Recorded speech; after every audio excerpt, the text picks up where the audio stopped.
सुप्रभातं नमो नमः। भवतां सर्वेषाम् एकदा पुनरपि सुस्वागतमस्ति अस्मिन् संस्कृते स्पंदनायाः तृतीय पाठे। प्रिय विद्यार्थियों, अपन ने इस तीसरे पाठ के श्लोक नंबर 5 तक पढ़ लिए थे। ठीक है, यहाँ तक अपन ने पढ़ लिए थे। इसके आगे अपन आज पढ़ रहे हैं।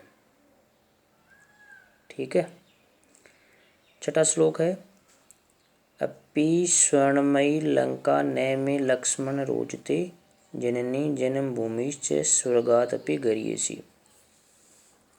अपि का मतलब है भी। स्वर्णमयी का मतलब क्या है? सोने से बनी हुई। रोचते यानी अच्छी लगती है। नय में यानी मुझे।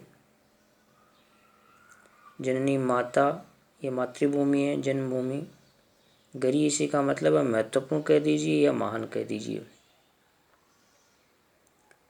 इस श्लोक में राम है वो लक्ष्मण से कहते हैं कि हे लक्ष्मण,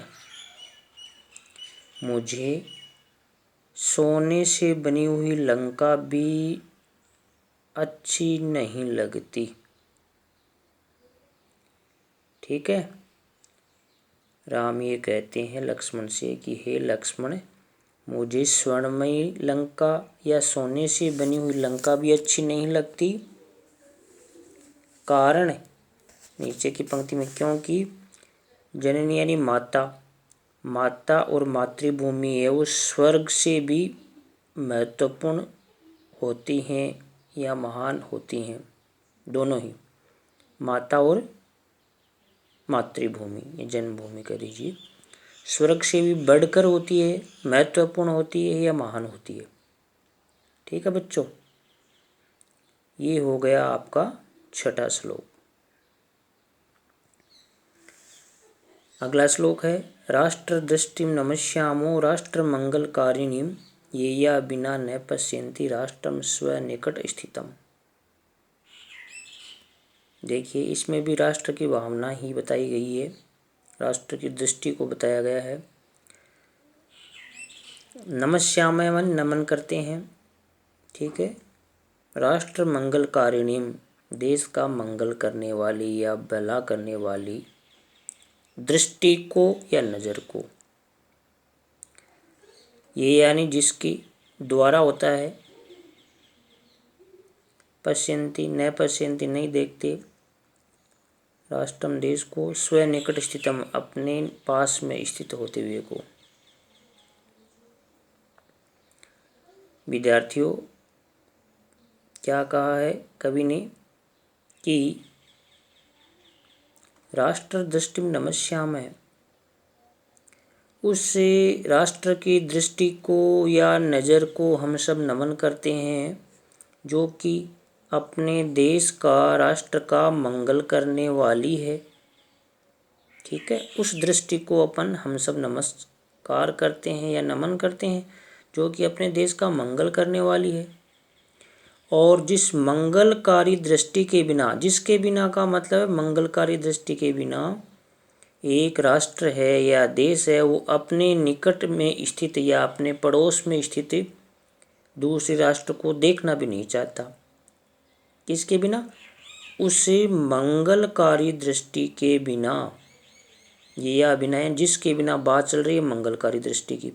तो जिस मंगलकारी दृष्टि के बिना एक राष्ट्र है वो अपने पास में स्थित राष्ट्र को भी देखना नहीं चाहता। ठीक है विद्यार्थियों,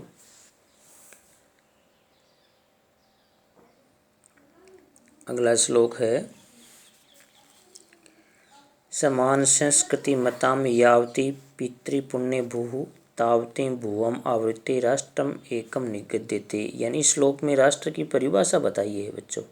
ठीक है, यावती मतलब होता है जितनी, पितृ यानी पैतृक, पुण्य का मतलब है पवित्र, भू यानी भूमि, मत माने विचार होता है। समान संस्कृति मताम, तावतीम का मतलब उतनी, भुवम आवृत्ते भूमि को, आवृत्ते का मतलब है घेर कर आवृत्ते भुवम आवृत्ते और निगद्यते यानी कहा जाता है।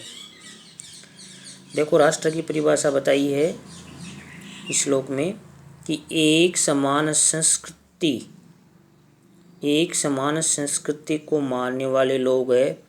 जितनी पैतृक भूमि में, पैतृक कौन सी, अपने पिता दादा की, एक समान संस्कृति को मानने वाले लोग जितनी पैतृक भूमि में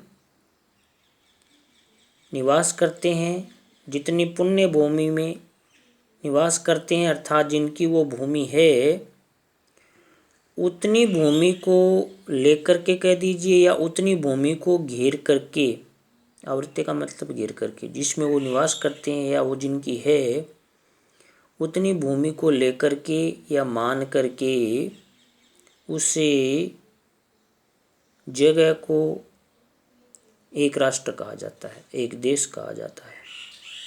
ठीक है बच्चों, एक समान संस्कृति को, एक समान संस्कृति को मानने वाले लोग जितनी पैतृक भूमि को और जितनी पवित्र भूमि को मान करके वो जिसमें रहते हैं, जिस स्थान में वो निवास करते हैं, उतनी भूमि को घेर करके या उस स्थान को लेकर के एक राष्ट्र कहा जाता है। ठीक है बच्चों, अगला श्लोक है पितृभूतम पुण्यभूतम द्वयम यस्य न विद्यते यस्य स्वत्वं तत्र राष्ट्रे भवितुम किल न अर्हति। पितृभूतम का क्या अर्थ है? पैतृक भाव। ठीक है, पितृ मानी पैतृक, पैतृक भाव। और पुण्यभू का मतलब है, पुण्यभूत्व का पुण्य भाव, पुण्य माने पवित्रता वाला भाव।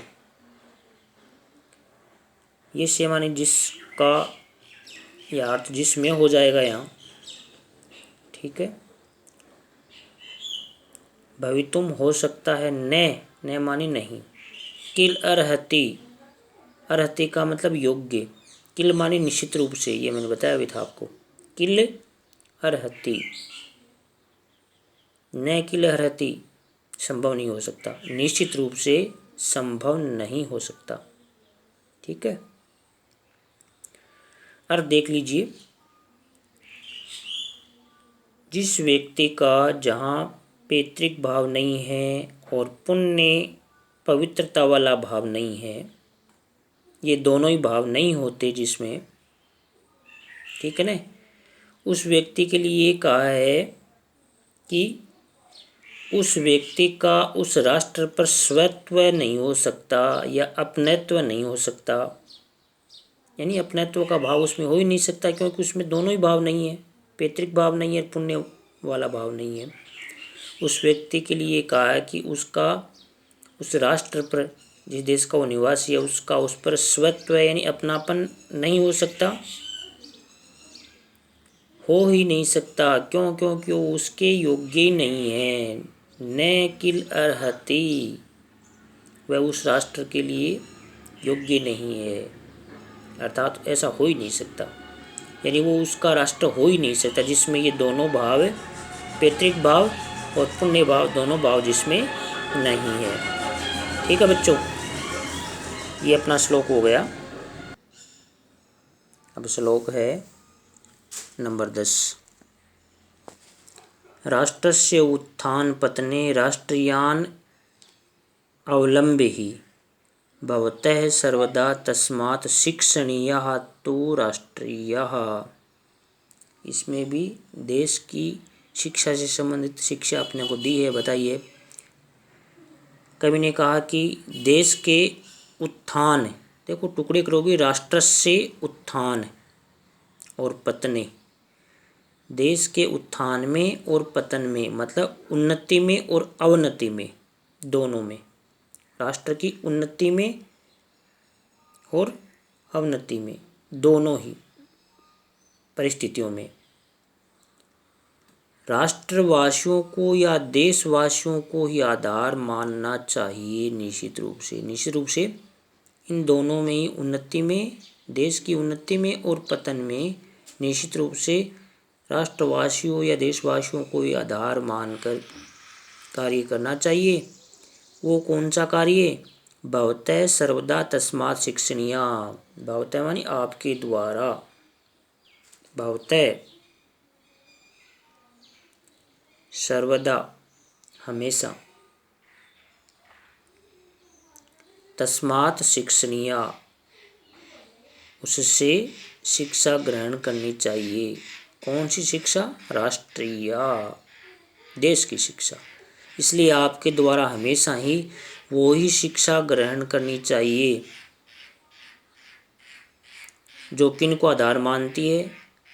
अपने राष्ट्र के उत्थान में और पतन में, दोनों में ही अपने देशवासियों को जो आधार मानती है, ऐसी जो भावना है उसके द्वारा हमेशा आपके द्वारा वो ही शिक्षा ग्रहण करनी चाहिए। कौन सी? राष्ट्रीय, यानी देशभक्ति वाली, अपने राष्ट्र को सर्वोपरि रखने वाली जो शिक्षा है वही आपको लेनी चाहिए। ठीक है बच्चों। विद्या शस्त्रम च शास्त्रम च द्वे विद्ये प्रतिपतये शस्त्रेण रक्षिते राष्ट्रे शास्त्रे चर्चा प्रवर्तते। देखो बच्चों, शस्त्र कहते हैं हथियार को, शास्त्र कहते हैं ग्रंथ को, विद्या मतलब विद्या दो द्विवचन में है, द्वे विद्ये। शस्त्रेण हथियार के द्वारा, शास्त्र चर्चा प्रवर्तते का मतलब है शास्त्र चर्चा करनी चाहिए। ठीक है बच्चों।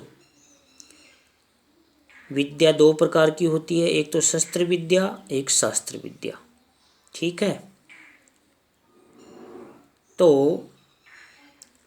आपको क्या करना चाहिए कि जब शस्त्र के द्वारा यानी हथियार के द्वारा पहले राष्ट्र की रक्षा हो जाए तो रक्षा होने के बाद ही शास्त्र की चर्चा करनी चाहिए। क्यों?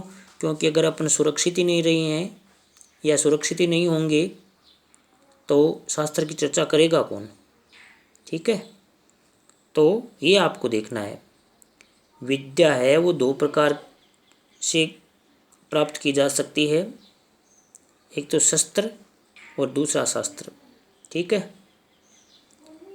ये ज्ञान प्राप्ति में काम आ सकती है। तो शस्त्र यानी हथियार, तो शस्त्र के द्वारा या हथियार के द्वारा जब राष्ट्र सुरक्षित हो जाए या उसकी रक्षा हो जाए तब अपने को शास्त्र की चर्चा करनी चाहिए, क्योंकि सुरक्षित होने पे शास्त्र की चर्चा करनी चाहिए। ठीक है बच्चों। तो अगर आपको समझ में नहीं आया तो कमेंट कर देना। ठीक है बच्चों। वीडियो को लाइक करिए, शेयर करिए, कमेंट करिए और चैनल को सब्सक्राइब कर लीजिए। ये अपना तीसरा पार्ट है, ये स्वराष्ट्र गौरवम, ये कंप्लीट हो गया बच्चों। सारे श्लोक हो गए, 11 श्लोक। तो मैं इनकी जो मीनिंग हैं, श्लोकों के हिंदी में अर्थ हैं और क्वेश्चंस हैं वो अगली पीरियड में बता दूंगा आपको। ठीक है। तो आप एक बार इनको याद कर लेना, पढ़ लेना। ठीक है बच्चों। धन्यवाद। स्वपुनर्मिलिष्यावः भवेत् तावत् शुभम मंगलम।